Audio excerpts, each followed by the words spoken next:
Hey man, down here. Oh, Yeah. what are you doing here? By the dumpster? Yeah. Selling. What is that? Dude, this is my mansion. Look, you want to get the Hollywood physique? Fuck that. It's about the Bollywood physique. Pay for this. Cash. Straight up. And that's why I said it's progressive, because we're talking about progression today. We're talking about challenging our beliefs. Hi, Omar Yusuf here. And I saw a post by Dr. Mike Israetel, and this one's really important. You might be motivated by the end, or you might be demotivated judging by what you think of this dumpster. And that is challenging the notions that we have about ourselves or about the options or choices that we make. And so we're going to get a little bit deep here. I'm going to throw it up on the screen, but essentially the idea that eating out is easier. And what does that mean? Well, in the first place, a lot of people say, I don't have time to cook. And that really ultimately means, if we're taking a look at how much we value these things, you don't value whatever your goal is. You don't value taking time for yourself, because as the person broke it down, let's say you eat out at a fast food restaurant, and let's say macronutrients for a second don't matter. So you're just trying to get a caloric amount, 2,000 calories, whatever. Okay. And you go to a place that is super cheap and you get whatever you want. On average, if you go 3 times a day, you go through the drive-through and you go 30 times in a month, that's roughly 5 hours per week. If you take 2 hours per week in order to prepare everything instead, so that's 2 times 4, 8 hours in total per month, it's only 3 hours more to prepare your food for the week. Okay, so it's 3 more hours. But how much does it cost us? If we take a look at McDonald's, because he used the example of McDonald's, where it's ubiquitous, it's the easy to assess fast food place that everyone has. If you look at the cost, it ends up costing roughly $210 more per month, eating out versus preparing your own food. So now you're saving 3 hours to spend $210 more. And this translates to whether or not your time is worth $70 per hour.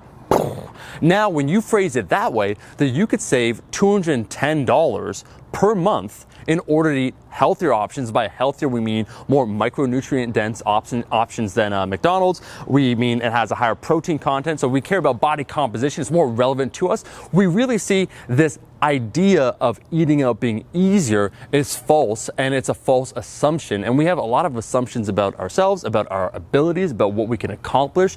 When you go to the gym, I remember when I first started going to the gym, the idea once again of a 405 deadlift was daunting, just because you don't see it. It wasn't frequently done at that time when I started lifting. It seemed like an impossible task. And sometimes we tell ourselves these pretty little lies. One of the great things about having a fully dynamic game engine is all of this just works. Tell me lies, tell me sweet little lies. That we can't accomplish certain things, or we should do certain behaviors. And so that idea of taking the easy way out, ultimately we need to take a look at what we value, and sometimes we take the path of least resistance. And really, training is about trying to endure certain struggles, deciding not to surrender. So you go through them, you do that 1 more rep, you do a little bit more weight each week, and you emerge victorious. And I think sometimes in society where we're coddled a little bit, where things are too easy for us, we need to challenge ourselves. And so we should be optimistic, and that's why some people use that quote from David Goggins, where he talks about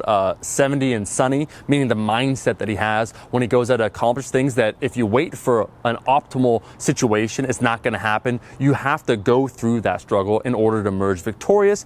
Sometimes when we take a look at some of the habits that we form, or the idea that, oh, as an example for myself, I used to say I had a bad squat, meaning that the squat was hard for me. And so I built up this narrative that for me, squatting was harder, therefore I wouldn't be good at squatting. But when I started squatting more frequently, when I dedicated more time, maybe I didn't have the natural inclination with squatting that I did with deadlifts and bench, but as I spent more time lifting, I became better at it. So sometimes we tell ourselves those pretty little lies. Tell me sweet little lies. And they hold us back. And so you might be motivated. You might be thinking to yourself, oh, this is a dumpster. See, that's your mind holding yourself back. That's a mansion. It's all up here.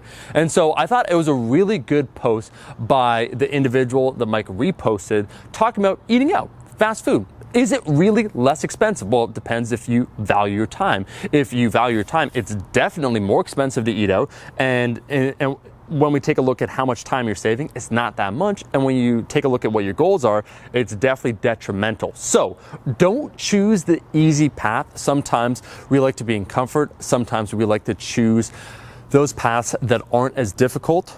choose to believe in your ability, and that's why I will give a shout out to Greg Nuckols, was the first person. I remember training with this guy where we were filming this Lifting Lyceum, this video project, this intense video project, and his attitude when it comes to lifting is always very optimistic. And I think it's way better to be very optimistic than kind of that battle ready or battle worn powerlifter is like, oh, like this hurts or like that hurts or like this is it. Well, how do I feel today? It's like if you go into the gym thinking those thoughts, that's going to become your reality. So perception sometimes can influence the reality, and so you need to think better thoughts. Anyways, just thought I'd make this video covering a few different aspects. I was thinking about that when I read the post. I'm like, holy shit, like what are some of these self-limiting beliefs that we all have? Maybe in the comment section below, post some below.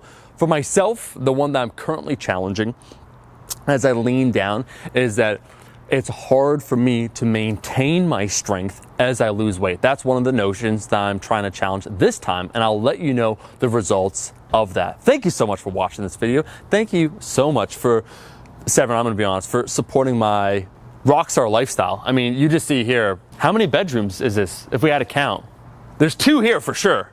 Probably 3 in there. I could at least fit 10 bodies in there. 3 bedroom, 2 bath. Breathing questionable.